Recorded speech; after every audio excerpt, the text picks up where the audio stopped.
Boxing update, Canelo Alvarez muling binuksan ang pintuan laban kay Crawford. Ayon sa latest interview ni Canelo, sinabi niya, hindi ko naman sinasabing hindi mangyayari ang laban kailanman. Ang sinasabi ko lang kung tamang bayad sa akin at lalabanan ko si Crawford. Matatandaan, binunyag ni Haring Kamahalan Turki Al-Sheikh. Nagdedemand umano si Canelo ng sobrang bayad.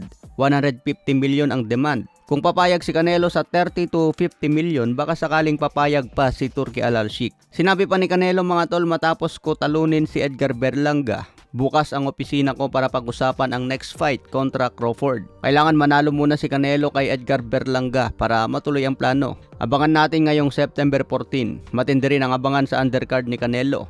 Mapapalaban dyan si Danny Garcia, Rolando Romero, Stephen Fulton at si Caleb Plant. Samantala, may banat ulit si Canelo kay David Benavides. Sinabi ni Canelo, base sa huling laban ni Benavides, kung ganun ang galawan niya kay Gvozdyk, tatalunin lang siya ni Dimitri Bivol. 175 pounds ang tunay na timbang ni Benavides. Iba ang galawan niya at naging mahina. Wala siyang nagawa sa isang fighter na lumalaban sa 175. Hindi katulad sa 168 pounds na kayang mambugbog ng mas maliit na kalaban. Alam ni Canelo na iba na ang galawan sa 175 dahil nakatikim ng talo kay Dimitri Bivol. Sa iba pang balita, Bob Arum, sinabing malapakyaw ang datingan ni The Monster na Oya Inoue. Tuwing mapapalaban umano si Inoue, the boxing world is stopped to watch Inoue master. Siguro sa Japan lang, mga tol, tumitigil sila tuwing mapapalaban si Inoue. Katulad din kay pambansang Kamao noon. Dito sa Pilipinas, tumitigil ang ibang trabaho para lang mapanood si Pacman. Ganyan din si Inoue sa Japan dahil superhero nila si Inoue. 4 pa lang ang nominado sa kartada ni Inoue. Si Nonito Donaire, Stephen Fulton, Marlon Tapales at si Luis Neri. Yung nakalaban ni Inoue na si Paul Butler, parang binigay na lang ang belt nun para maging undisputed si Inoue.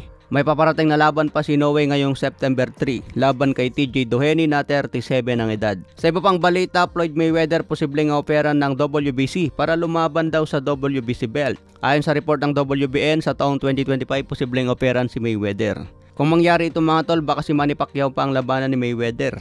Nakaplano ang ating pambansang Kamao na magbalik sa profesional at planong agawin ang WBC belt ni Mario Barrios. Kung magtagumpay si Pacman, maging WBC champion sa edad na 45. Kung mangyari itong, mga tol, hindi malayong operan din si Mayweather laban sa WBC champion na si Pacman. Pero malabo pa ito ngayon dahil magaling na boxer si Mario Barrios. Base sa huling galawan ni Pacman kontra Anpo, mahirapan din siya kay Barrios kung nagkataon. Sa ibang banda naman, Carla Mes Wonderboy Martin mapapalaban po sa isang Meksikano kontra Anthony Jimenez Salas. Kasado na nga po ang laban na gaganapin sa September 6 sa Mexico. Sabangan po natin ang muling pagbabalik ni Carla Mes Wonderboy Martin.